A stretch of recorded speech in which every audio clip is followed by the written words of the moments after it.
내기의 경제신문 2020년 12월 29일 수요일 기사입니다. 한국경제신문 메인 기사입니다. 셀트리온 코로나 치료제 4달 중순 나온다. 셀트리온이 29일 신종 코로나 바이러스 감염증 치료제의 조건부 승인을 신청한다. 다음 달 중순께 국내에서 판매를 시작할 전망이다. 기우성 셀트리온 부회장은 28일 한국경제신문사 주최로 서울 한강로 드래곤시티에서 이틀 일정으로 개막한 2020년 대한민국 바이오 투자 컨퍼런스에서 327명의 환자를 대상으로 한국 및 유럽 임상 이상이 끝났다며 조만간 조건부 허가를 신청할 것이라고 말했다. 조건부 승인은 치료제 등이 없는 경우 임상 3상을 추후하는 조건으로 시판 허가를 내주는 제도이다. 기 부회장은 K방역은 셀트리온의 치료제 개발로 완성될 것이라며 백신과 치료제가 함께 있으면 내년 하반기 일상생활 복귀가 가능하다고 내다봤다. 이 회사는 이미 10만 명분의 치료제를 생산했다. 이날 기준 국내 누적 확진자의 2배 수준의 치료제 생산량이라고 합니다. 두 번째 기사입니다. 한국 기업을 타깃으로 다시 기승 부리는 특허 괴물. 여기서 말하는 특허 괴물이란 특허 관리 전문 회사로 기사에서는 NPE의 약자를 쓰고 있습니다. 한국 기업을 노린 특허 괴물 NPE의 소송이 급증하고 있다. 시스템 반도체, OLED 등 한국 기업의 주력 시장이 커지면서 거액의 배상금을 노린 NPE들이 공세를 강화하고 있기 때문이다. 28일 한국지식재산보호원과 소속 분석업체에 따르면 올 들어 10월까지 미국 시장에서 한국 기업을 겨냥한 NPE의 특허 소송 제기는 99건으로 이미 지난해 전체 소송 건수 90건을 넘어섰다라고 합니다. 특허를 매집해 관련 기업에 소송을 걸어서 거액의 배상금과 합의금 등을 받아내는 NPE들이 한국 기업을 타깃으로 삼고 있다는 분석이 있습니다. 자, 매일경제신문입니다. 독일 DH 요기요 팔고 배민 품는다. 여기서 말하는 독일 DH는 딜리버리 히어로라는 독일의 음식 배달 회사입니다. 자, 스위스 출신의 컨설턴트 4명이 설립한 회사로 유럽, 아시아, 라틴 아메리카, 중동 등 40개 이상의 국가에서 운영되고 25만 개 이상의 레스토랑과 파트너 관계를 맺고 있다고 합니다. 한국에서는 요기요, 배달통, 푸드플라이를 운영하고 있다라고 하네요. 자, 그러면 신문 기사로 돌아가 보겠습니다. 정부가 배달의 민족과 요기요의 합병을 불허했다라고 합니다. 요기요를 운영하는 딜리버리 히어로 측은 해당 결정에 따라 요기요 서비스를 매각하기로 했다. 즉, 배민과 딜리버리 히어로는 한국의 배민과 독일의 요기요를 합병하려고 했는데 공정거래위원회에서 이것을 허가하지 않았다. 왜냐하면 두 배달 앱이 합친다라고 하면 점유율이 99%에 달하기 때문이다 라는 거죠.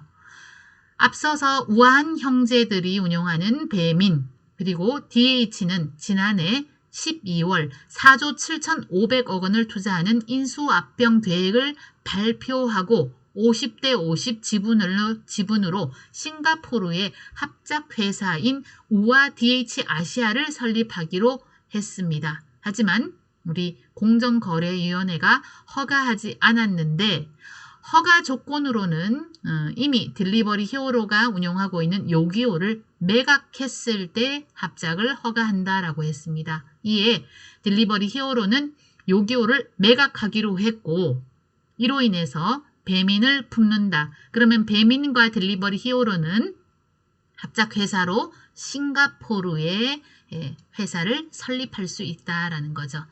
자, 그리고 요기요가 매물로 나오게 되었는데 이 요기요 매물은요.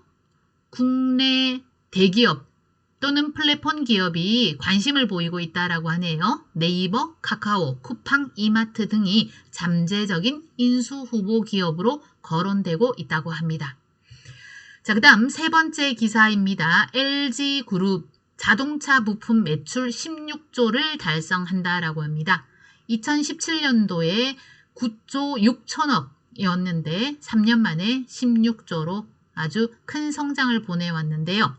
자동차에서 LG의 미래를 본다라고 말씀하신 고 구봉무 LG그룹 회장의 청사진이 구광모 회장의 과감한 인수합병 전략으로 현실화되고 있다고 합니다. 자, 인수합병 소식은 이미 3일 전에 발표가 되었는데요. LG전자가 세계 3위 자동차 부품 업체인 캐나다 마그마 인터내셔널과 전기차 파워트레인 분야의 합작 법인을 설립한다라고 했죠. LG전자는 자동차 부품 사업 중에서 그린 사업 일부를 물적 분할하여서, 그러니까 주식을 분할해서 신설회사를 설립할 예정인데 이 신설회사의 지분을 LG전자가 51% 보유하고 나머지 49%는 마그마가 인수한다라고 되어 있죠. 내년 3월 주주총회를 거쳐서 7월 합작법인을 공식 출범할 예정이라고 했습니다. 자, 이렇게 해서 LG는 자동차에서 미래를 보고 있고 그 계획이 구체적으로 실현되고 있다. 그 과정에서 LG전자는 차량용 전장사업본부 매출이 5조 8천억, LG이노텍은 전장 부품 사업 부분 예상 매출액이 1조 1,800억, LG화학은 전기차 배터리 매출이 8조 원, LG디스플레이가 차량용 디스플레이 패널 매출이 11억 달러, 한화로 1조 2천억 가까이 된다라고 합니다. 자, 좋은 소식이네요.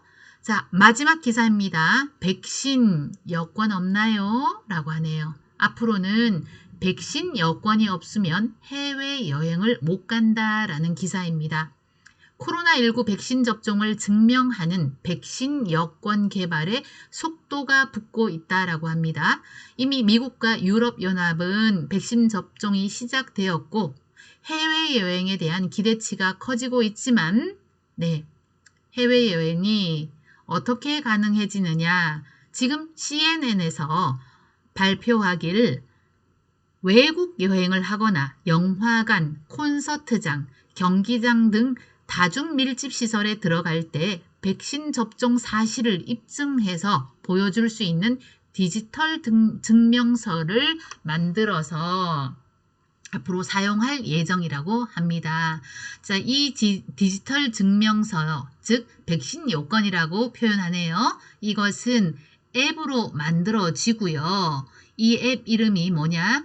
코먼 패스라고 하는데 코먼 패스에 코로나19 검사 결과와 병원 의료 전문가들이 발급한 백신 접종 증명서 등 의료 데이터가 업로드 된다라고 합니다. 자, 이렇게 해서 오늘 기사 5가지를 읽어드렸습니다. 내기의 경제신문 감사합니다.